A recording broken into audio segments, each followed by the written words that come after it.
Scrapbookers, this is Megan and I am back on the Crafty Maven channel today with a Scraplift Saturday layout. So for today, Christy and I decided to use the same scrap lift, and so you will have seen that page right before the video started. And what I'm going to do here is I am going to cut out a bunch of these flowers that are on this paper pad. And this paper pad that I'm using right now is called the Blue Citrus Stack, I believe, and it's from Die Cuts with a View, DCWV. And when I first started getting back into scrapbooking about 2 years ago, I had bought a bunch of these Die Cut with a View paper stacks because I just thought, oh, they are so cute. I'm totally going to use them. And I haven't really used them at all. Like, I've used maybe a few sheets out of all three of them. There's 3 of them that I bought and that I just adored, and I haven't really used anything out of them. So when I saw this week's the page that we picked out to Scraplift, as well as this week's inspiration, the inspiration piece has a lot of oranges and blues and yellows and purples in it. And so I immediately thought of this paper stack. And I really, really loved this flower paper. And so I'm just going to kind of fussy cut out a few of these different flowers, and then I'm also going to cut out a couple extra leaves as well. But I am going to kind of cut this out because it's kind of boring and I don't want you to have to sit there and be bored to death. So we'll cut this out right now. Okay, now I just finished cutting up that last flower, and here I'm showing you the stack of paper that I was pulling from. Then I also had this other stack that had more orangey and kind of pinkish colors. And that one I think is just called the citrus stack. And then there was this other citrus stack that I pulled a blue piece of paper from. And I'm going to use that blue piece of paper as my main background. It's going to be behind everything. I also pulled out this floral from that citrus stack because I thought, well, maybe I'll use that, but I don't actually end up using it. So here is where I'm going to start cutting down this white sheet of paper, and that is just a close to my heart white cardstock paper that I had in my stash. And I'm going to cut that down a couple times because I want to make sure that I get it the right size that I want it. So finally I get it to the right size, and I'm going to glue it down on that blue background. And I apologize if you can hear my dog. We got a 10-month-old dog. He's a border collie mix. He's mixed with Cocker Spaniel, and he just will not leave my side. He loves to be around his people. So I'm sorry that you can hear his tag jingling and he's playing with a toy, so I apologize about that. Anyway, so here I'm just ruffling up the edges of that paper. I saw that in the scrap lift that was one of the little details, and I really, really liked that. So here I'm going to put this orange, it's kind of like a pinkish orange stripe up in that top right hand corner, and also in that bottom right hand corner as well. And the reason I did that was because on the scrap lift that we're doing, the actual layout, she had put a little piece of paper up in the right hand corner. And I just thought if I put it in both the top and the bottom, it would kind of make the layout flow a little bit better.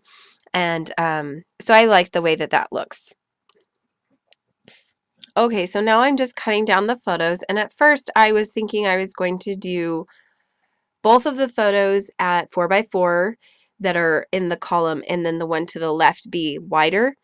But that didn't work out because I wanted there to be more room to do some embellishing. And so here I am just going to cut them down just a little bit.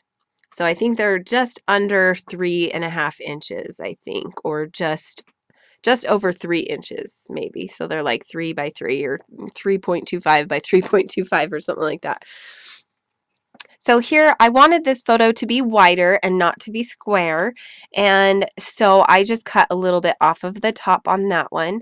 Now I'm thinking that I'm going to mount this one on a different photo paper, and I want it to be one of the orange pieces of paper. So here I'm going to go through this citrus stack, and I'm going to pull out this orange piece with some glitter on the bottom. Oh my goodness, my dog, I'm so sorry. So here I'm kind of tapping my fingers and trying to figure out if I want to use this, the same pattern, whatever it's called, stripe pattern. Um, but I decide that I'm not going to, and I'm just going to put it between those two photos that are in the column. So here I am cutting down this paper to mount behind this photo. And I decide it still needs something a little bit more than just that blue paper, so I'm going to mat it on this orange paper, and I'm just going to do a very teeny tiny little mat. So there, I'm going to cut that down. Oops, sorry, that was my computer. And then I'm going to glue it kind of at an angle to that blue pattern paper. And I'm going to kind of ruffle up those edges. Here I'm thinking, okay, now I want to start thinking about what else I want to do. And above and below that photo on the right-hand side in the sketch, I keep wanting to say sketch, in the Scraplift layout that we picked, there was some mixed media going on. And she used probably a stencil, and it looks like a bunch of circles. And so I pulled out this stencil that I have, and I'm just going to use my Tim Holtz Distress tool, I think is what it's called. And I sprayed some Heidi Swap Color Shine on there in Peacock. And I'm just going to kind of lightly dab that on there. And that's going to be my little stencil mixed media adventure for this layout, I guess you could say. So that's going to take me a little while. And it didn't turn out perfect, but you know, I'm totally okay with it. My son came in and asked me to help him with some homework or something, and I'm of course all, you know, like I have all this paint on me and everything. I'm like, don't hand me your stuff. Like, of course they have to do that at, you know, these wonderful moments. So yeah, so now here I'm just kind of cleaning off the stencil and that tool, whatever you call it, the distress tool. And then let's see, what am I going to do next? So now I'm just trying to line things up. And I think this is where I decide that those photos that are in the column need a little bit more something behind them. So I'm going to mat them on this orange paper. And then I'm also going to mat that orange striped, the diagonal stripe that's in the middle. I'm going to mount that on some blue paper as well. So here I'm just messing with those two photos.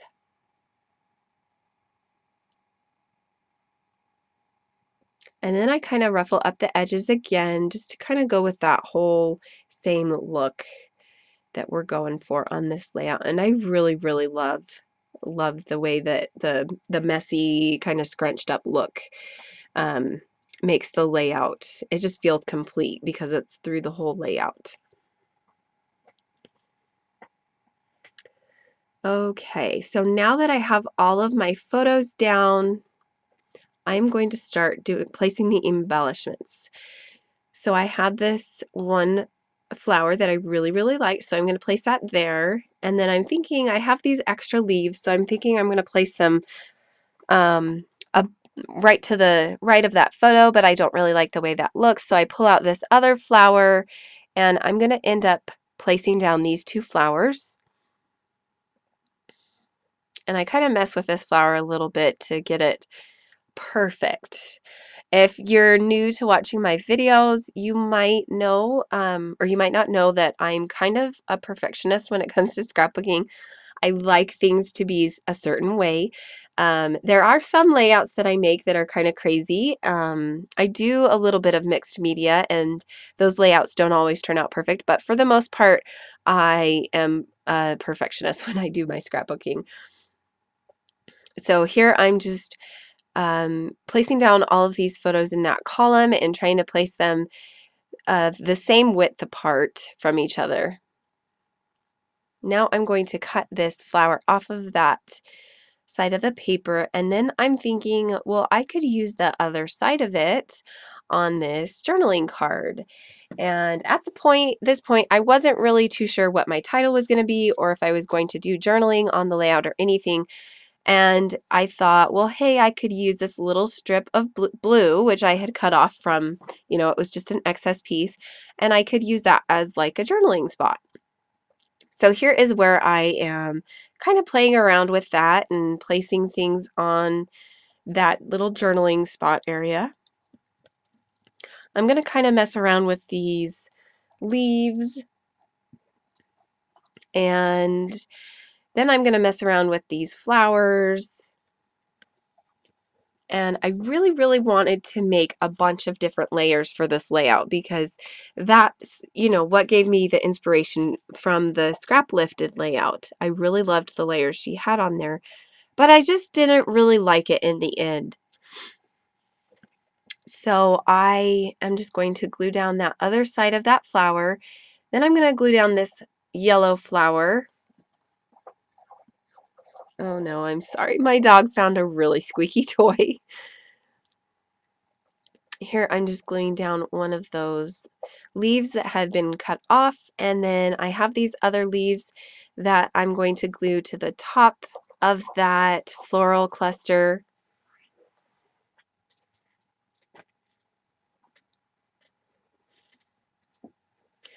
And now I'm going to glue down that little journaling spot. At this moment, I'm thinking I'm going to do some journaling on there, but I decide not to. I am going to put kind of a title on there. I think I actually turned the video off and then did it because I forgot about it, so you might not see that part. Okay, I had some silhouette cuts that I had previously made a long time ago, and so I decided to pull those out and to add them to my little cluster areas. For this cluster right there that I'm working on, I'm going to put the date on that one, and I'm totally going to screw it up. So it kind of evolves over, the course of, I don't even know how long it took me to make this, but my Stays on ink is kind of new, and so I'm still getting the hang of using it and everything, and sometimes I kind of press down too hard on it, and so yeah, it kind of fudged the word May because the date was May 13th, and so when I pressed it down on the banner piece, it kind of got all smudged. So what I decided to do was put the word May underneath that top banner, and then I'm going to cover up the smudged word May with an enamel dot. So it'll just say 13 and then May is going to be underneath it. Here is where I pull out some close to my heart epoxy bubbles, which is what they call enamel dots, but I decided I didn't really like the colors that I had. Here I'm going to add this little piece of that floral paper, and then I'm going to pull out 3 of these bigger blue enamel dots, and then I'm going to pull out, let's see, 6 little yellow ones, and I'm going to put them in clusters of 2, the yellow ones. That's usually how I do a lot of my scrapbooking. I do things in 3s, and usually I do 1 big enamel dot and then 2 little enamel dots. So if you've been watching me for a while, you will have known that. So yeah, now here I'm just going to use my glue dots to glue down those enamel dots, and then I think that is pretty much the end of my layout. I will have some close-ups at the end so you can see what it looks like with the title and everything, because like I was saying, I think I didn't record that part because I kind of forgot about it. So my title is just called Love, and then I'm going to do a little bit of journaling down the left side of it, I believe is what I'm going to end up doing. So, oh, I did just actually realize, oh, I need a title. So here, this is where I'm going to pull out these Dear Lizzie thickers, and I'm going to use those. Thanks so much for watching. If you haven't already, make sure that you watch Christy's video as well. Her layout turned out so cute. And yeah, thanks so much for watching today, you guys. We'll see you next month. Bye.